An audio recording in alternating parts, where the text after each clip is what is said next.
Et salut les Picsou, et bienvenue dans ce nouvel épisode qui concerne ma grosse colonie de Camponotus nicobarensis. Alors je dis grosse colonie, mais j'en ai qu'une, hein. Donc je ne fais pas une comparaison, mais c'est ma plus grosse colonie actuellement. Je vais un peu vous montrer, il n'y a pas grand chose qui s'est passé depuis la dernière vidéo. Tout progresse, hein, donc voilà, j'ai pas grand chose à raconter. Je les ai nourris avec du poulet, hein, donc de la viande blanche. Elles préfèrent quand même largement plus que les cœurs de poulet. Cela dit, voilà, c'est une colonie que je trouve relativement difficile par rapport à d'autres en termes de protéines. Donc, je vais vous faire aussi un petit résumé des accessoires que j'ai ici. Donc, on a cet abreuvoir-ci, on a ce grand contenant, euh, oups, le doigt, de liquide sucré, donc qui commence à bien descendre, hein. Elles ont mis du temps à s'attaquer à tout ça, mais voilà, maintenant elles en mangent pas mal. Elles ne sont plus aussi gourmandes qu'avant. Après, elles sont à température un peu plus froide, entre guillemets. Donc, je fais une petite diapose à température ambiante. Et chez moi, c'est pas très chaud. Donc, euh, donc voilà. Ici, on a un autre abreuvoir qui marchait très bien avant. Maintenant, il marche moins bien. Je crois que je l'ai trop serré. Je vais faire quelques tests. Après, dedans, hein, ici, on voit qu'il y a souvent des fourmis qui squattent. Mais voilà, elles ont du mal à boire avec. Donc, je pense eh ben, simplement qu'elles ne boivent pas ou elles n'y arrivent pas. Donc ça, je ne sais pas trop. Mais par contre, l'abreuvoir qui est ici, hein, le brevoir des gitans, je l'appelle comme ça parce qu'il est doré. Lui, par contre, il a vraiment énormément de succès. Donc là, c'est ce qu'elles m'ont bu en 10 jours, je pense. C'était un petit peu avant Noël, hein, donc c'était à 10 jours, 10-11 jours. Donc elles ont bu quand même tout un abreuvoir. Je ne sais plus, je crois qu'il fait 100 millilitres. Je ne sais plus trop. Je vais vous montrer un peu l'intérieur des galeries. Et, euh, Et puis voilà, on va un peu parler aussi de l'évolution qu'il y a eu. Je mettrai des images euh, de, de- d'il y a 7 mois, puisque j'ai retrouvé, je crois que c'était ça, hein, une vidéo d'il y a 7 mois quand je les ai déménagés ici. Donc ça fait un petit temps. Je vais vite changer l'éclairage. Voilà, avec l'éclairage comme ça, on voit mieux. Alors, ce que je voulais dire aussi, c'est que donc en moins d'un an, elles ont fait environ x10 en population. Je crois qu'à l'époque, elles étaient peut-être un peu plus, elles étaient peut-être 300. J'estime maintenant la population, c'est vraiment une estimation, mais je crois qu'elles doivent être dans les 2000, 2500, je crois. Quelque chose comme ça. Le nid commence à se remplir vraiment bien. Et c'est un nid qui peut comporter environ 3000 individus de cette taille, je pense. Je pense que c'est ça qui était marqué sur leur site. Donc c'est toujours, hein, le même, hein, Hand Center. L'amphithéâtre, qui est vraiment un très bon nid. Moi je trouve vraiment il fait le taf.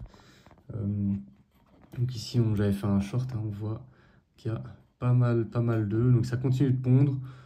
En haut ici, bon je montrais sur l'écran comme un débile, mais là, donc au centre de l'écran c'est du sable. Mais ici ce sont bien des œufs. Des œufs et alors après des larves ici. Donc là il y a toujours une reine, hein, là, ça fait 1 mois et demi qu'elle a déménagé environ. Et alors il y en a une autre qui est ici quelque part, je pense, parce qu'il y a souvent du mouvement. Je l'ai vue il y a quelques jours. J'aurais dû filmer parce que c'était très marrant de la voir. Vraiment, elle avait du mal à se déplacer. C'était assez rigolo à voir. Ici, c'est déjà des larves, donc elles ne devraient pas être vraiment à côté. On voit qu'il y a quand même, il y a encore pas mal de place, hein. Très honnêtement, il y a encore pas mal de place. Mais bah, clairement, ça devient un peu shorty, quoi. Ça devient quand même un peu short. Mais elles arrivent encore à se déplacer, donc je crois que j'ai encore quelques mois. Il faut vraiment que je commence à creuser ces nids, hein, parce que j'avais fait un premier essai. Mais voilà, il faut absolument que j'en fasse parce que, oui, au niveau de la population, ça devient un peu short. Là, il y a quand même un gros major. C'est pas des majors qui sont très gros, hein. Quand on voit, bon, c'est déjà une petite fourmi, mais même les majors, bah, ils sont pas énormes, quoi. C'est pas des majors comme les messors, que ce soit Messor barbarus ou Cephalotes. Ça, c'est. Ah, regardez, c'est du sable ou. Je vais essayer de zoomer. C'est du sable ou des œufs? Ça, c'est marrant, j'avais jamais vu. Non, ça a l'air d'être du sable. Ça a l'air d'être du sable, mais je ne suis même pas sûr. Euh, mais donc, voilà, là, par contre, c'est vraiment bondé, hein. Là, on est sur le RER, quoi. Là, c'est un peu le RER, c'est le bordel. C'est le bordel. Et alors, à l'entrée, à l'entrée. Ah, bah là, ça va. Wow, regardez la grosse physiogastrie là du Major, c'est assez impressionnant. Je croyais que c'était mon doigt, mais non, c'était le petit. Alors, je vais te parler des produits que j'ai mis ici. Donc, ici, c'est la petite boîte à protéines. Donc, tout vient de Fourmi 3D. Donc, la petite boîte à protéines, je ne sais pas si on verra, moi je le vois avec les images, mais on verra. Mais vous voyez qu'il y a encore des petits filaments comme ça. Donc, en fait, c'est la machine qui laisse des petits filaments, c'est une impression 3D. Je pensais les avoir tous enlevés. Donc, je suis passé avec une pince à chaque fois dans toutes les petites cavités. Donc voilà, ça c'est juste un truc à faire, ça change pas grand chose. Mais comme ça, vous savez, c'est pas un défaut ou quoi. Donc ça, je trouve que ça marche pas mal parce qu'en fait, ça permet surtout, donc je nourris en général, bon voilà, ils ont quand même réussi à sortir une patte, mais tout ce qui est animaux, comment dire, insectes que j'offre, donc ça, je les mets dans les boîtes comme ça parce que j'ai pas envie qu'elles commencent à mettre les carapaces d'un côté, les carapaces de l'autre, mais bon, elles arrivent quand même à sortir des petits morceaux comme ici, vous voyez, voilà, les pattes souvent, les pattes ressortent, etc., etc. Je dois quand même faire attention, j'ai relativement peur d'avoir des acariens parce que vous voyez, c'est quand même très sale. Il y a quelques cadavres quand même. Je me posais la question parce que je retrouve très peu de cadavres. Je crois qu'il y a énormément de cannibalisme, ou en tout cas, je ne sais plus le mot en français, mais de mangeurs de cadavres. C'est une fourmilière qui mange beaucoup les cadavres. Je retrouve très peu, à part quelques crânes, etc. Mais donc voilà. Alors, qu'est-ce que je voulais dire de plus? Oui, ici, on a une super chouette plateforme, mais qui est plus très employée. Là, quand je l'ai mise au début, je mettais la nourriture, les protéines dessus. Et ça marchait bien, mais là, j'ai mis juste un petit coton. Voilà, il y a moins de succès, on va dire. Il y a un peu moins de succès. Mais sinon, c'est pas trop mal. Il y a un léger écart ici. Je ne sais pas, je crois que c'est dû à la forme de la plaque qui n'est pas parfaitement droite, mais je suis même pas sûr. Ah non, en fait, c'est à cause. Oula, je faisais n'importe quoi. C'est à cause ici du petit joint. En fait, le petit joint fait que la plateforme ne peut pas être complètement contre le verre. Il y a un petit écart. Mais voilà, ça ne les empêche pas. C'est parfait. Ça ne les empêche absolument pas de faire ce qu'elles ont besoin de faire donc pour aller becqueter. Ouais, c'est très sale, hein. Alors, ça, c'était de je ne sais plus qui. Franchement, j'ai oublié alors que je regardais leur site très souvent parce que je voulais vraiment essayer. Et ça marche relativement très bien. J'ai aucune noyée, hein, je crois. On va regarder quand même. C'est vivant. Tout est vivant, hein, on dirait bien. Là dans le fond. C'est juste une crasse par contre, ça il faudrait que j'aille enlever. Donc ça marche vraiment très bien. C'est plus pour des grosses colonies, hein. Il y en a des plus petits. Moi j'ai pris un très très grand. Honnêtement, celui-ci c'est un 100 ml, je crois. Je crois que c'est ça, ou je ne sais même plus, mais j'ai pris le plus grand. Et en fait, on voit ici, ouais, c'est 100 ml.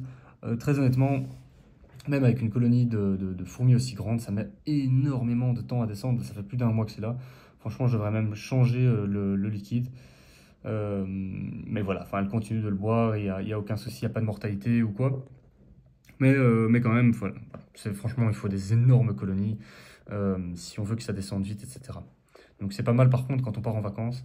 Et c'est peut-être la première fois que je dirais que c'est peut-être intéressant d'acheter des plus petits, parce que ça reste toujours intéressant. En se disant, ok, ils mettent 2-3 jours, mais au moins, voilà, ça va relativement rapidement. Alors, donc là on a une deuxième boîte, hein. Et ici on a donc un abreuvoir, je ne sais plus, je crois que c'est le modèle 1B, je ne sais plus du tout, je mettrai des annotations. Il marche très bien, bon là il marche plus. Parce que je crois que, comme je l'ai dit dans la première partie de la vidéo, je l'ai un peu trop serré, je pense. C'est vraiment une... Je pense, hein, je suis vraiment pas sûr, j'ai pas fait plusieurs tests. On voit qu'il n'y a rien qui a été bu, parce que j'avais laissé une petite bulle en haut. Donc voilà, c'est plus un endroit de squat énorme, pour l'instant en tout cas, ça a été aussi avant. Mais vous voyez, en fait, à mon avis, là en bas, on voit le reflet du verre, et donc je crois qu'elles ne savent pas passer. Je crois que je l'ai trop serré. Donc ça, je ferai quand même un petit test après avoir coupé la vidéo. Je ferai un petit test, je desserrerai de un petit millimètre, hein, et on verra un petit peu ce que ça donne. Et ça c'est vraiment le produit le plus... Franchement, c'est le produit phare, hein. Vraiment, il est génial. Donc c'est l'abreuvoir ici, je crois que c'est le 2 ou 2B, ou, je ne sais plus, je mettrai encore une fois une annotation. Et celui-là, il est vraiment pas mal parce qu'en fait, l'eau coule par le haut.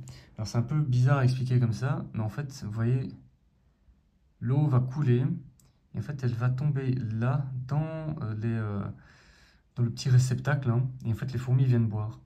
Et donc, c'est vraiment pas mal parce que les petits abreuvoirs comme on achète partout, le problème, c'est que quand vous avez des très grosses fourmis, je pense par exemple aux céphalotes, les majors céphalotes, comment ils vont aller faire pour aller boire? Enfin, c'est très très très compliqué. Et donc, je suis même convaincu que ce genre d'abreuvoir-là, c'est vraiment vraiment génial, quoi. C'est vraiment, euh, c'est vraiment un abreuvoir qui est fait pour. Donc voilà, c'est à peu près tout ce que j'avais à dire là-dessus, mais je trouve que c'est vraiment une très très bonne invention. Et voilà, c'était, si je me souviens bien, la fourmi gauloise qui avait émis l'hypothèse de faire quelque chose comme ça. Son pote Jeff, il nous a pondu cette merveille et franchement, je trouve ça génial. Donc je vous mettrai le lien du site dans la description. Mais vraiment, c'est vraiment pas mal. Je vais essayer de voir s'il n'a pas un code promo. Je crois qu'il en avait fait un pour la fourmi gauloise, mais je suis même pas sûr. Je vais une fois en discuter avec lui. Mais voilà, enfin, c'est vraiment très très bien fait. Et puis les prix sont amplement corrects et la qualité est vraiment au rendez-vous. Donc c'est super. Et en plus, c'est des produits belges, donc c'est encore mieux. Donc voilà, voilà. Ici, on a les classiques gamelles qui viennent de chez AliExpress. Et après, là aussi, j'en ai pas parlé, mais là aussi, AliExpress. Puis là, c'est la petite gamelle classique de chez... mais je ne sais même plus, est-ce que c'est de chez Antoz? Je crois bien que c'est chez eux, je crois bien. Je reconnais plus trop bien leur emblème. Mais voilà, ça c'est aussi un très bon site pour démarrer, pour avoir sa première espèce. Ils ont toujours des petits trucs, moi je trouve ça très correct. Voilà, j'ai acheté mes blattes aussi, des blattes d'Ubia chez eux. Donc je fais un élevage et j'ai liquidé mes Red Runner. Mais je garde donc les blattes d'Ubia. Je ferai peut-être un jour une vidéo là-dessus aussi, mais je suis vraiment pas du tout un pro là-dedans. Mais voilà, c'est un site qui est correct, même si voilà, il y a eu tout un débat avec leurs tubes, hein. C'est vrai que j'ai encore des tubes de chez eux et ouais, ils sont pas dingues, hein, les tubes en verre. Et puis il y a toujours des gens, il y a toujours, enfin, voilà, il y a des gens qui ont des problèmes avec eux au niveau de la commande, etc. Donc ça, je crois que c'est de la faute à pas de chance. Parce que moi, personnellement, j'ai toujours été, enfin, il a toujours été très réglo avec moi, le patron. J'avais perdu une Messer Barbarus qui était arrivée. Ah non, il m'avait offert une Messer Barbarus parce qu'il m'avait offert, je ne sais plus ce que j'avais acheté, mais en gros du matos qui était défectueux. Donc je lui avais envoyé une vidéo de l'opening et puis des tests. Et donc voilà, il m'avait renvoyé les produits et il m'avait envoyé une Messer Barbarus. Bon, j'en voulais pas. Finalement, je l'ai toujours et c'est une chouette fierté parce qu'elle évolue très très bien. Alors ici, c'est assez marrant, j'avais pas fait attention, mais il y a énormément de monde en dessous. Je vais essayer de bouger un peu la lumière pour aller un petit peu voir ce qui se passe. Alors, je vais bouger un peu mon siège. Ouais, il y a du monde, hein. Il y a quand même du monde. C'est vraiment, il y a énormément de populace, on va dire, dans l'aire de chasse. C'est vraiment, donc ça me fait quand même dire que les nids sera bientôt limite, hein, quand même. Lui sera quand même limite. Alors là, j'observe un comportement très très bizarre.